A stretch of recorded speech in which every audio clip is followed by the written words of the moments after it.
السلام علیکم ورحمۃ اللہ وبرکاتہ۔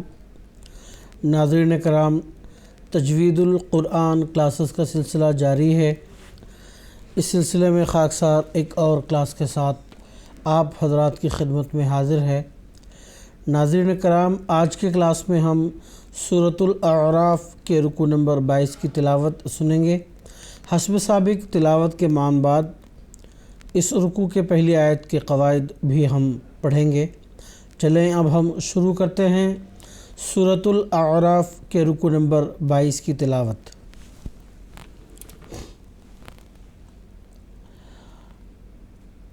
اعوذ باللہ من الشیطان الرجیم۔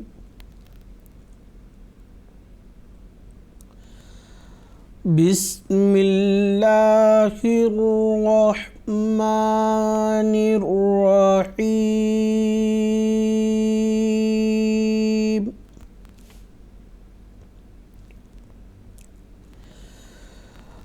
وَإِذْ أَخَذَ رَبُّكَ مِنْ بَنِي آدَمَ مِنْ ظُهُورِهِمْ ذُرِّيَّتَهُمْ وَأَشْهَدَهُمْ عَلَىٰ أَنفُسِهِمْ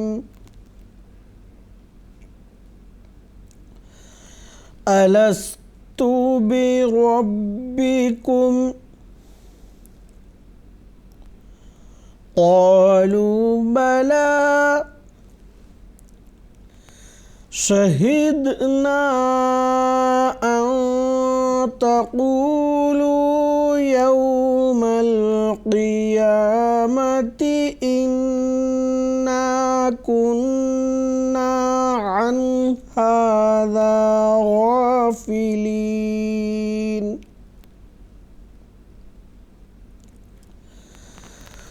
أَوْ تَقُولُوا إِنَّمَا أَشْرَكَ آبَاؤُنَا مِن قَبْلُ وَكُنَّا ذُرِّيَّةً مِّن بَعْدِهِمْ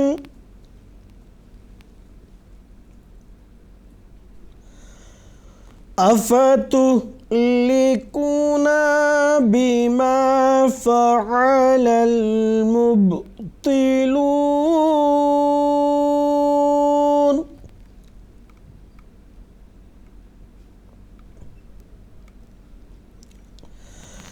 وَكَذَلِكَ نُفَصِّلُ الْآيَاتِ وَلَعَلَّهُمْ يَرْجِعُونَ۔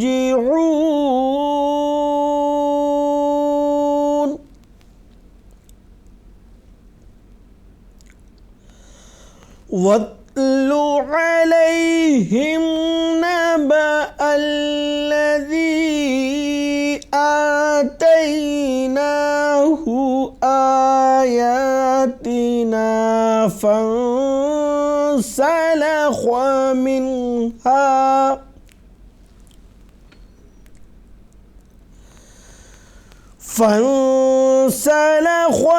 منها فأتبعه الشيطان فكان من الغاوين۔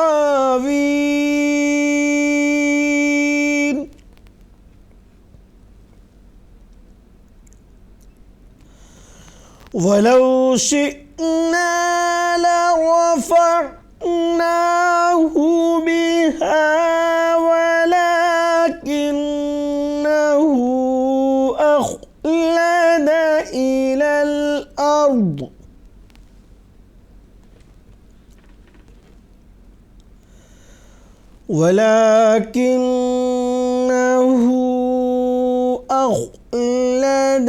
إِلَى الْأَرْضِ واتبع هواه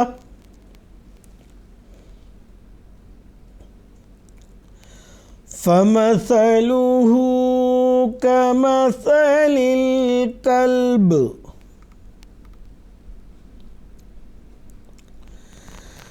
إن تحمل عليه يلهث أو تتركه يلهث ذلك مثل القوم الذين كذبوا بآياتنا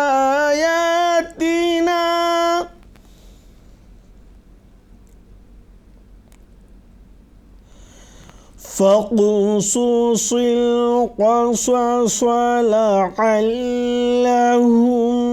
يتفكرون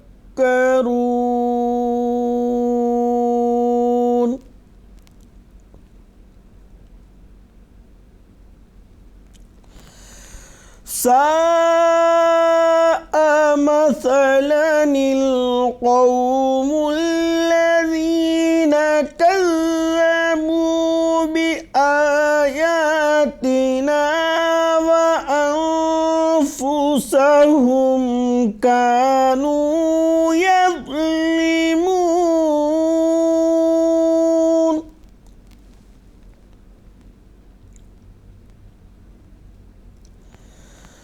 من يهد الله فهو المهتدي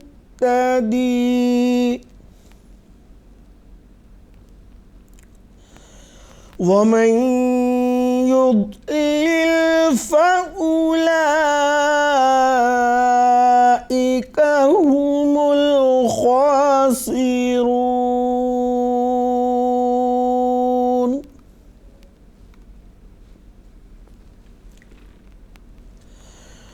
ولقد ذرأنا لجهنم كثيرا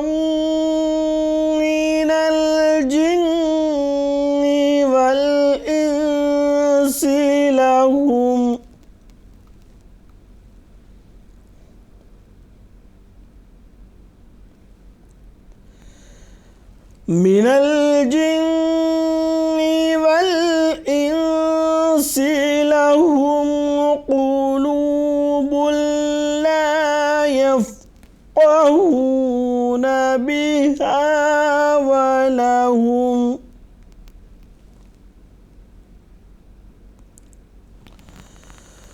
ولهم أعين لا يبصرون بها ولهم آذان لا يسمعون بها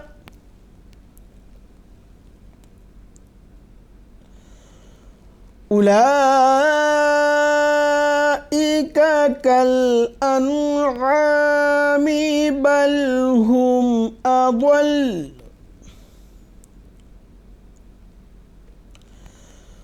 أولئك هم الغافلون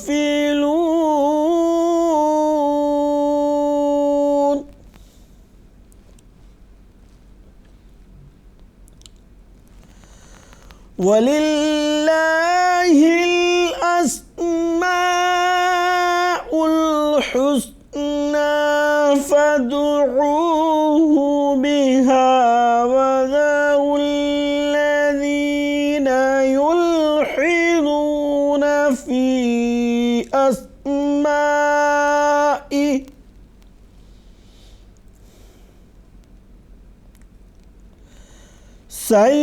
سيجزون ما كانوا يعملون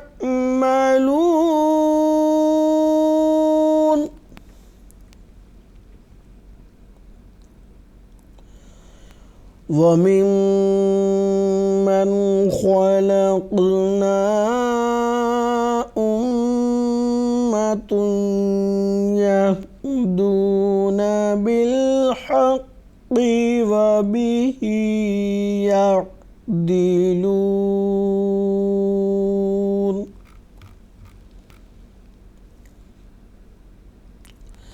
ناظرین کرام، اب تک ہم سورۃ الاعراف کے رکوع نمبر 22 کی تلاوت سن رہے تھے۔ اب ہم اس رکوع کے پہلی آیات کے چند قواعد بھی پڑھیں گے۔ سب سے پہلے وَإِذْ، ذال کو ہم نرمی کے ساتھ ادا کریں گے۔ اخذہ میں خا جو حرف ہے یہ حروف مستعلیہ یعنی وہ حروف جو ہمیشہ پر پڑھے جاتے ہیں ان میں سے ہے، تو اس کو ہم باریک نہیں بلکہ پر پڑھیں گے، یعنی گول اس کو ادا کریں گے۔ آگے پھر ذال جیسا کہ ذکر ہو چکا ہے، اس کو ہم نرم پڑھیں گے۔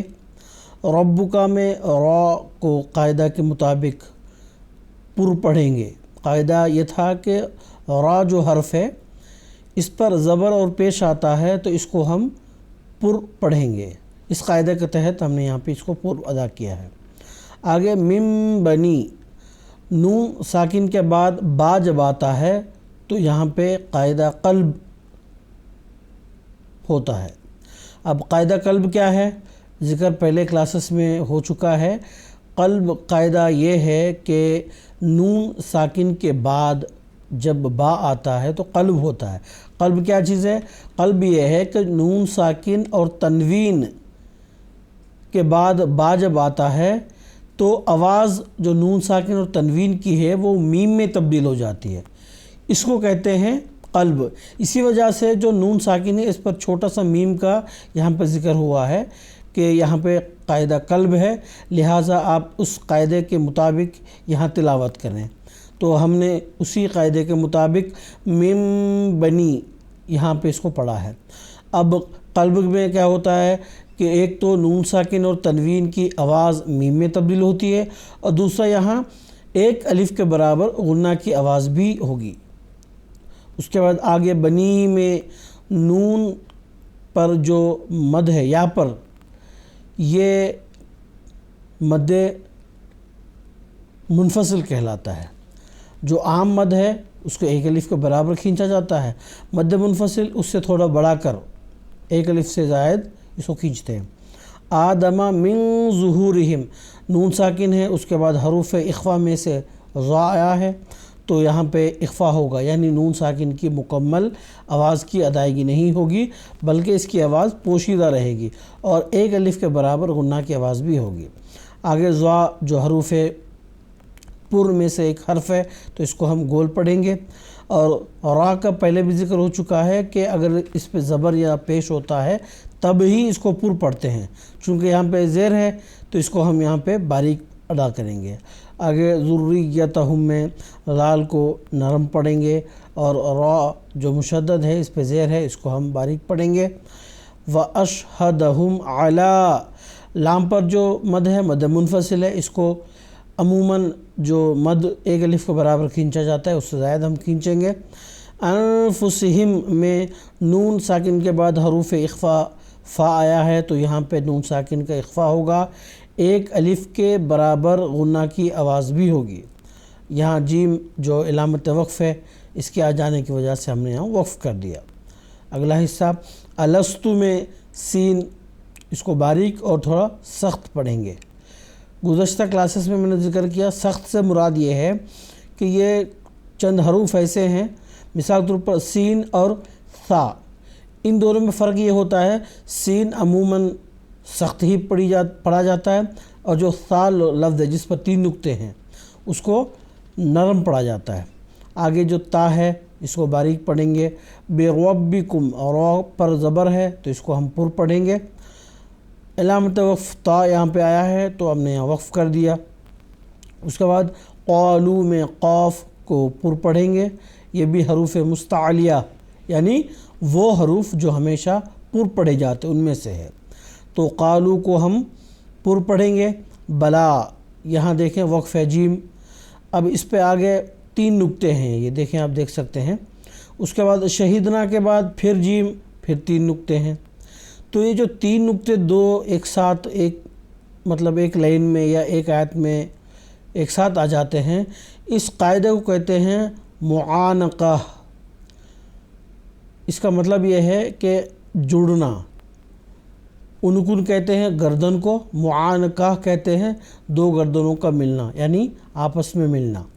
تو اس قاعدے میں یہ ہے عموماً جو قرآن مجید کے نسخہ جات ہیں اس کے حاشیہ میں یہاں لکھا ہوا ہوتا ہے عند المتقدمین یا عند المتاخرین۔ اگر متقدمین لکھا ہے تو آپ پہلے جہاں 3 نقطے ہیں وہاں وقف کریں گے، اگر متاخرین لکھا ہوا ہے تو آگے جو 3 نقطے ہیں وہاں وقف کریں گے۔ تو میں یہاں پہ عند المتقدمین لکھا ہوا ہوتا ہے، دوسرے نسخہ جات میں اس کا ذکر یہاں تو نہیں ہے، تو میں نے پہلے ہی جو 3 نقطے ہیں وہاں وقف کر دیا ہے۔ اس کے بعد آگے شہیدنا کے بعد یہاں آپ وقف نہیں بھی کرے چلے گا، اگر کرتے بھی ہیں تو کوئی بات نہیں ہے۔ تو آگے پھر شہیدنا میں دال ساکن ہے تو یہ حروف قلقلہ میں سے ایک حرف ہے، تو یہاں پہ ہم نے قلقلہ کی صفت کے ساتھ دال کو پڑھا ہے۔ قلقلہ کیا چیز ہے کہ آواز کے ٹکرا کر واپس آنے کو کہتے ہیں قلقلہ۔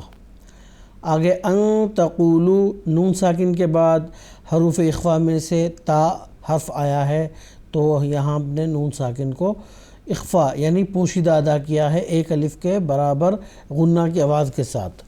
اس کے بعد قاف کو پر ہم نے پڑھا، یوم القیامتی میں پھر قاف کو ہم نے پر ادا کیا۔ انا کننا، دونوں جگہ ادغام میں نون کا، یہاں ادغام کے ساتھ ساتھ 1 الف کے برابر دونوں جگہ غنہ کی آواز بھی ہوگی۔ آگے عن ہاذا، نون ساکن کے بعد حروف حلقی جو 6 حروف ہیں حمزہ ہا، عین ہا، غین خا، ان میں سے کوئی ایک حرف آتا ہے تو اظہار ہوگا۔ کس کا اظہار؟ نون ساکن اور تنوین کا۔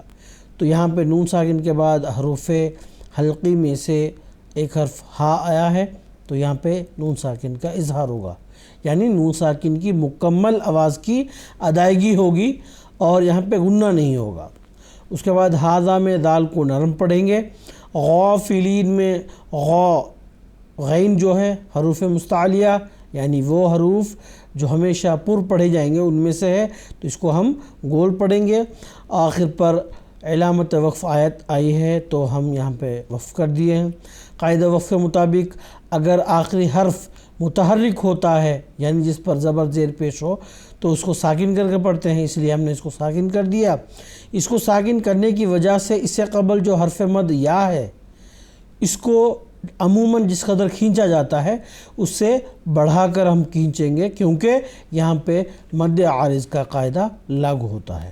تو ناظرین کرام، آج کی کلاس میں بس اتنا ہی، انشاءاللہ اگلی کلاس میں پھر ملاقات ہوگی۔ السلام علیکم ورحمۃ اللہ وبرکاتہ۔